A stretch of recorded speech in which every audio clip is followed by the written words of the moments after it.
Good morning students. तो आज हम करने वाले हैं क्लास 10th का chapter 5th arithmetic progression exercise 5.1।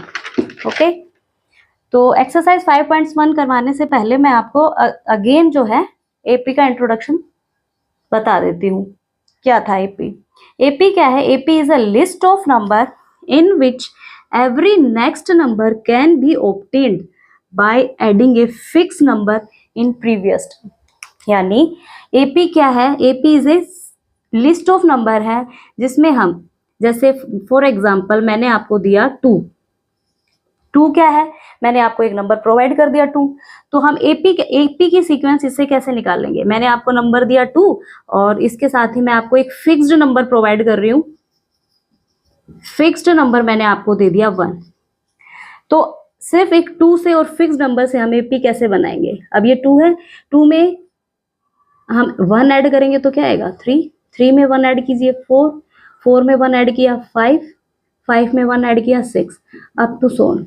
तो इस तरह से हमारे पास ये 2 3 4 5 एंड 6 क्या आया? ये हमारे पास एक सीक्वेंस बन गया एपी का। और यही हमारी डेफिनेशन को क्या कह रहा है कि AP is a list of number in which every next term can be obtained by adding a fix number in previous one. Okay, that is the definition of AP. ठीक है, मैं एक सेकंड एग्जाम्पल से फिर बता देती हूँ। For example मैंने अब की बार नंबर लिया 5 एंड फिक्स्ड नंबर मैंने आपको दे दिया -1। ओके, अब -1 की हेल्प से आप इसकी सीक्वेंस कैसे बनाएंगे? जैसे 5 है, 5 में -1 ऐड करा तो नेक्स्ट नंबर क्या आया हमारे पास? 4 में फिर -1 ऐड करोगे तो नेक्स्ट नंबर क्या है मेरे पास? 3 में फिर ऐड करोगे -1 तो क्या आएगा? 2 में 1 ऐड करोगे तो 1 अप टू सो ऑन। तो ये भी मेरे पास क्या हो गया? एक सीक्वेंस ऑफ एपी हो गया। देखिए कि सीक्वेंस ऑफ एपी में बन गया हमारे पास। ठीक है, तो मैंने क्या देखा? मतलब फिक्स नंबर मेरा कुछ भी हो सकता है, पॉजिटिव भी हो सकता है, नेगेटिव भी हो सकता है। तो हमारा फिक्स्ड नंबर क्या आया? फिक्स्ड नंबर हमने क्या देखा? फिक्स नंबर हमारा पॉजिटिव भी हो सकता है, नेगेटिव भी हो सकता है और 0 भी हो सकता है, ये कुछ भी हो सकता है। ठीक है, अब इस फिक्स्ड नंबर को एपी में क्या कहा जाता है? फिक्स्ड नंबर को हम एपी में कहते हैं D is a fixed number और अ कॉमन डिफरेंस। डी को क्या बोलेंगे? फिक्स नंबर और कॉमन डिफरेंस भी हम इसको बोल सकते हैं। अब एक सीक्वेंस के अकॉर्डिंग देखना कि हम इसको कैसे फाइंड आउट करेंगे, क्योंकि देखो अगर आपके पास, अभी तो मैंने दोनों सीक्वेंस में आपको फिक्स नंबर प्रोवाइड किया, लेकिन एपी में जरूरी तो नहीं है कि आपको फिक्स नंबर मिलेगा। तो इसको हम कैसे करेंगे?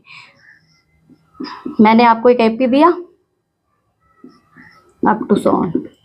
एपी में जो फर्स्ट टर्म होते हैं ना बेटा, इसको हम कहते हैं A1, ये क्या है? A2 और ये क्या है? A3, ये A4 up to so on. ठीक है, सो 4 is the first term of an AP. So first term अगर कोई पूछे आपसे तो फर्स्ट टर्म इसको हम किससे डिनोट करते हैं? A से, और इसमें फर्स्ट टर्म हमारी क्या है? 4।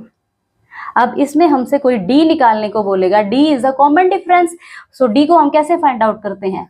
A2 minus A1, okay, A3 minus A2 and A4 minus A3। अब देखिए जरा, A2 क्या है मेरे पास? 8 मैंने 8 में से 4 को सब्ट्रैक्ट किया, क्या आया? 4। A3 क्या है मेरे पास? 12 minus 8 is equal to 4। A4 क्या है मेरे पास? 16 माइनस 12 करेंगे, क्या आया मेरे पास? 4। यानी हमने क्या देखा? कॉमन डिफरेंस सेम आ रहा है। ठीक है, तो इससे हमने क्या कंक्लूजन निकाला? हमारा कंक्लूजन है कि एक सीक्वेंस को एपी कब बोला जाएगा? अगर उसका कॉमन डिफरेंस सेम हो। तो यही है हमारा फर्स्ट एक्सरसाइज में। फर्स्ट एक्सरसाइज में आपसे पूछा जाएगा कि ये सीक्वेंस एपी है या नहीं है। तो हमारी डेफिनेशन क्या कहती है? कोई भी सीक्वेंस एपी कब कहलाएगी? If the common difference are same then the given sequence is an AP. और आपको अगर कॉमन डिफरेंस आपको ये फिक्स नंबर पता चल गया। तो अगर कोई पूछेगा कि 16 से नेक्स्ट टर्म क्या होगी, तो हमें पता है कि हमारा 4 नंबर फिक्स है, तो 16 में 4 ऐड करो, सो आप नेक्स्ट टर्म फाइंड आउट कर सकते हो। क्या आया हमारे पास नेक्स्ट टर्म? 20। तो होप आपको एक समझ आया होगा, सो नोट इट डाउन। तो अभी हमने क्या पढ़ा? Introduction of AP. Introduction of AP, ये कुछ मतलब ये एक सीक्वेंस है, फॉर एग्जांपल 5, 8, 11 एंड 14। अब बेटा सीक्वेंस एपी के बेस पे कुछ की पॉइंट्स हैं जो आपको नोट डाउन करने हैं, ठीक है। तो इसमें पहला पॉइंट है constant difference. Constant difference between the consecutive term. Okay, so consecutive terms mean जैसे 5 एंड 8 इस सीक्वेंस की कॉन्सेक्यूटिव टर्म है, तो इसका कॉमन जो कांस्टेंट डिफरेंस है वो कैसे फाइंड आउट होगा? ये देखो, 8 में से 5 गया 3, 11 माइनस 8 3, 14 माइनस 11 3। तो ये 3 क्या है? 3 इज द कांस्टेंट डिफरेंस, यानी चेंज नहीं हो रहा ना, फिक्स है, ठीक है। तो इसको हम क्या बोलेंगे? Constant difference. अब एपी में कांस्टेंट डिफरेंस को हम डिनोट करते हैं बाय डी से, यानी D is the constant difference, और इन अदर वर्ड्स इसको हम कॉमन डिफरेंस भी बोलेंगे एपी में। ओके, उसके बाद फर्स्ट टर्म। तो बेटा जी 5 क्या है? 5 है हमारे पास फर्स्ट टर्म, जिसको हम डिनोट करेंगे ए से। ओके, सो फोर्थ पॉइंट है, अब देखो थर्ड पॉइंट तक हमने फर्स्ट एक्सरसाइज में हम एपी निकाल लेंगे, क्योंकि वो हमें जैसे इसकी नेक्स्ट टर्म तो हमें पता है, फिक्स नंबर हम ऐड कर देंगे 14 + 3 तो 17 फाइंड आउट कर लेंगे, ठीक है। उससे नेक्स्ट करना है तो उसमें 3 ऐड कर देंगे, 20th आ जाएगा। तो ये तो हम फाइंड आउट कर लेंगे, ठीक है। लेकिन हमारी जो सेकंड एक्सरसाइज है उसमें हमें वो कह सकता है कि आप 15th टर्म फाइंड आउट कीजिए, 31st टर्म फाइंड आउट करें, तो हम फिक्स नंबर को ऐड करके तो फाइंड आउट नहीं कर सकते ना उसको। तो उसके लिए हमें एपी में एक जनरल फॉर्मूला दिया गया है, and general formula can be denoted by an। an is equal to a plus में n-1t, ठीक है। इस फॉर्मूले की हेल्प से हम किसी भी एपी सीक्वेंस का, ध्यान रखना मैंने बोला एपी सीक्वेंस का, किसी भी एपी सीक्वेंस का कोई भी टर्म हम फाइंड आउट कर सकते हैं। उसके लिए हमें क्या क्या पता होना चाहिए? an में, अब मैं इसको बताऊंगी, जैसे a में an क्या होता है? an is a nth term, okay. और a क्या है इसमें? First term. n क्या है? टर्म नंबर, यानी n उस सीक्वेंस का टर्म नंबर, यानी वो आपसे पूछेगा 15th टर्म निकालो, तो वो n क्या है? n है टर्म नंबर, यानी 15 क्या आएगा? आपका टर्म नंबर आएगा। उसके बाद आएगा d is a common difference. Okay student, तो ये कुछ की पॉइंट्स हैं जो आपको पता होने चाहिए। अगर आपको ये अच्छे से आप इनको समझ गए हैं तो आपको कोई भी क्वेश्चन करने में डिफिकल्टी नहीं होगी। So thank you so much. Okay students, तो अब हम एक्सरसाइज पे आ गए, एक्सरसाइज 5.1। अभी हमने सारा उनका जो की पॉइंट्स था, इंट्रोडक्शन था, वो अच्छे से रीड किया है और होप सो आपको अच्छे से समझ भी आया होगा। तो अब उन्हीं इंट्रोडक्शन के बेस पे मैं आपको एक क्वेश्चन करवाती हूँ, ठीक है।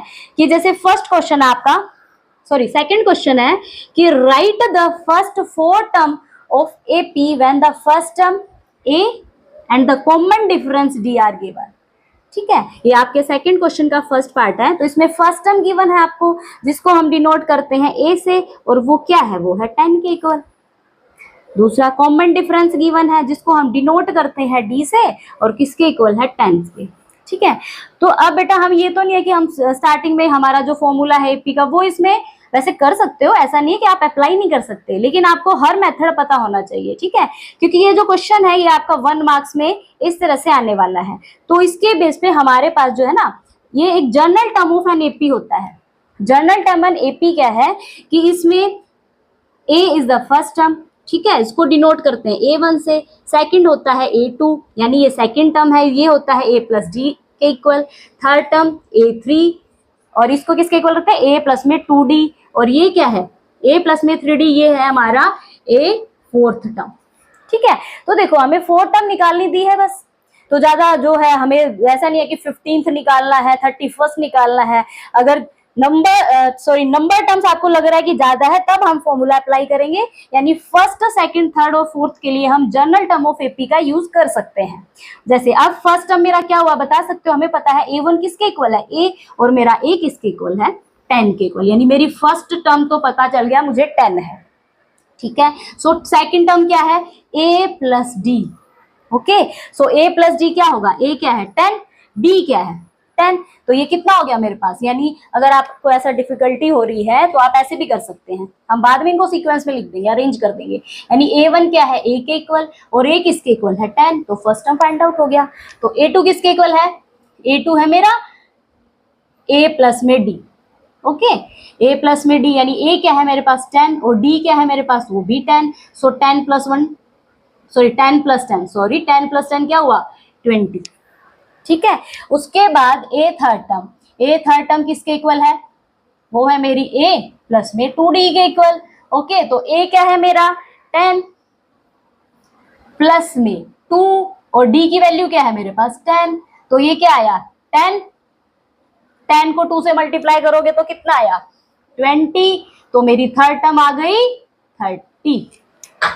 ठीक है, अब फोर्थ टर्म फाइंड आउट कर सकते हैं, A4 फॉर्मूला क्या है, A प्लस में यानी सॉरी जनरल टर्म क्या है, A प्लस में 3D is equal to A यानी 10 प्लस में 3 इंटू में 10। ओके, तो 10 3 जा 30 और ये कितना आया 30 प्लस 10 40। ठीक है, आप इसको अब अरेंज कर सकते हो। देखो फर्स्ट टर्म क्या है मेरी, फर्स्ट टर्म मेरी 10, सेकंड टर्म क्या है मेरी, ये देखिए 10 20 30 एंड 40, 10 20 30 एंड 40। तो ये मेरा क्या बन गया बेटा जी, ये मेरी एपी बन गई है। अब ये देख लीजिए, दूसरी बात आपको ये भी पता होना चाहिए कि एपी को आप चेक भी कर सकते हैं, कॉमन डिफरेंस इज सेम ना, 10 20 का कॉमन डिफरेंस क्या है 10, 20 30 का कॉमन डिफरेंस 10, 30 और 40 के बीच का कॉमन डिफरेंस क्या है 10। तो हम कह सकते हैं कि जो हमने सीक्वेंस निकाला है ये एक एपी है, क्योंकि हम क्या, हमारा डेफिनेशन ऑफ एपी क्या कहता है, वो कहता है कि if the common difference are same, किसी भी सीक्वेंस का अगर कॉमन डिफरेंस सेम है तो हम कह सकते हैं कि जो गिवन सीक्वेंस है वो एक एपी होगा। सो होप सो स्टूडेंट्स आपको ये सब टॉपिक समझ आया हुआ। Thank you so much for watching my video.